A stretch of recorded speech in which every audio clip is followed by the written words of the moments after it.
Looks like the eye's better. Do you feel anything? Any pain issues? It feels good. It looks okay too. So I'm glad. This isn't a basketball play. She's a dirty player, and you're trying to justify her being a dirty player. One of the dirtiest players in the game. This is insane. DiJonai Carrington doing DiJonai things. I don't even know why I would intend to hit anybody in the eye. That doesn't even make sense to me, but no, I didn't. I didn't know I hit her, actually. Think you've seen aggressive play in the WNBA? Wait until you hear about DiJonai Carrington's infamous eye poke on Caitlin Clark during the playoffs. But that's just the beginning. What are we doing? Of course, this is the eye gouge, the Freddy Krueger claws. How did one player's reckless style get her traded and labeled league-wide as a danger on the court?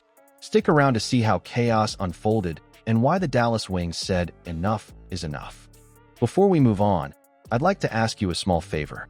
If you appreciate this content, please take a second to like this video and subscribe to the channel. Over 98% of you watch the videos without subscribing.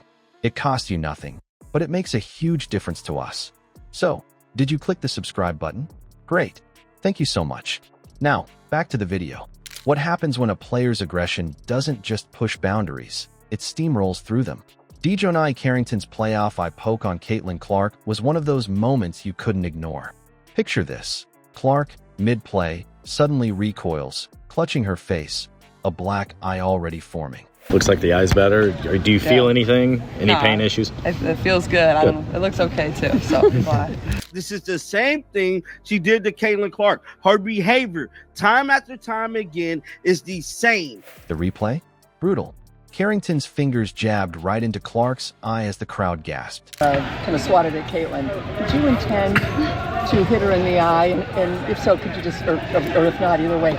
And then came Carrington's reaction, or lack of it.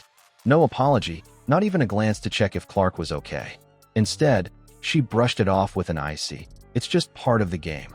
I don't even know why I would intend to hit anybody in the eye. That doesn't even make sense to me, but no, I didn't. I didn't know I hit her, actually. This isn't a basketball play. She's a dirty player, and you're trying to justify her being a dirty player. That response left fans fuming and analysts replaying the footage to prove it wasn't normal contact. And the thing is, this wasn't some fluke incident. Carrington's reputation had been building for a while. Take her matchup with Skylar Diggins-Smith earlier that season. A mistimed block turned into something way more dangerous when Carrington's arm smacked Diggins right in the head. Now folks want to make videos kind of justifying the assault itself, claiming that it wasn't intentional and she's not trying to gouge out her eye. And we're already trying to rake people's eyeballs out. Hey, she's poking people in the eye like Ric Flair on the Von Erichs back in '83. The foul was called, a flagrant one, but the backlash hit harder. Sports media was full of debates, questioning if Carrington's physical style had crossed into recklessness. It wasn't just about fouls anymore. It was about the potential for serious, lasting injuries. Quickly circling back on the play with your eye, what would you say to the crowd of people that think a hit like that was intentional and maybe even warranted? Come on, bro. However, reckless charging threw Shepard back while Paige had the block. Paige was already right there. But the big shocker came when Carrington's aggression hit her own side.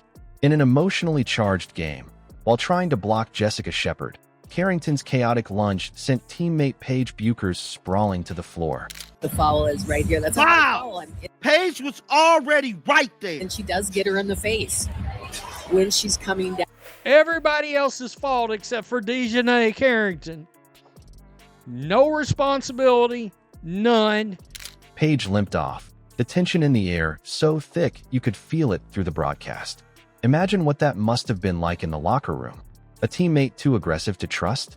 Players didn't say much publicly, but no one needed them to. Wanted to make a play on the ball, but this was definitely an incredible reckless play that could have seriously injured 3 people. One of the dirtiest players in the game. This is insane. DiJonai Carrington doing DiJonai things. And even the officials started treating her differently. The tipping point? A showdown with the Chicago Sky. Things got heated fast, and so did Carrington. Words were exchanged, shoving started, and security stepped in. Seriously, when do you ever see that in the WNBA? By this point, her actions weren't just dangerous. They were disruptive, and everybody knew it. Something had to give. To seriously injure a player in the WNBA. She once again uses her fingernail to scrape across the face. Because one minute you're saying that it was on purpose, next minute you're saying that it wasn't, and you're confusing the masses of people. The Dallas Wings had finally reached their breaking point. For months, DiJonai Carrington's chaotic presence on the court had been a growing problem, overshadowing every move the organization made to build a winning team. Her reckless behavior didn't just strain the patience of the fans. It started to turn her teammates and the entire league against her. So what did the Wings do? They pulled off a blockbuster trade, officially signaling their shift toward a safer, more cohesive future. Here's how it all went down.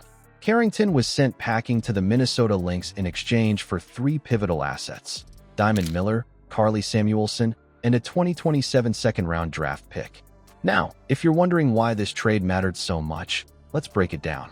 Miller wasn't just any player. She was the 2nd overall pick in the 2023 WNBA draft, and she wasted no time living up to her potential.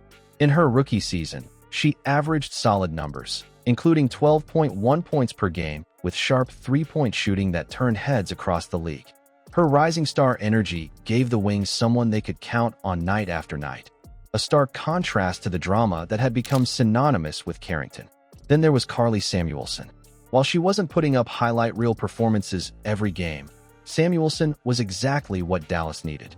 A veteran player with a reputation for consistency, she brought stability wherever she went.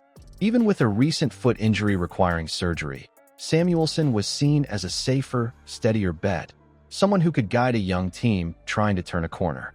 But this trade wasn't all about Dallas's win. The Minnesota Lynx raised a few eyebrows with their timing. Did they really need Carrington?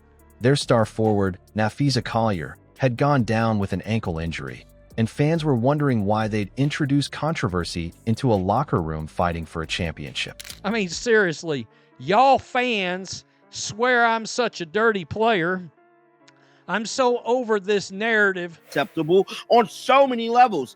I mean, would you want to play basketball with somebody with fake nails poking you in the eye? I don't think so.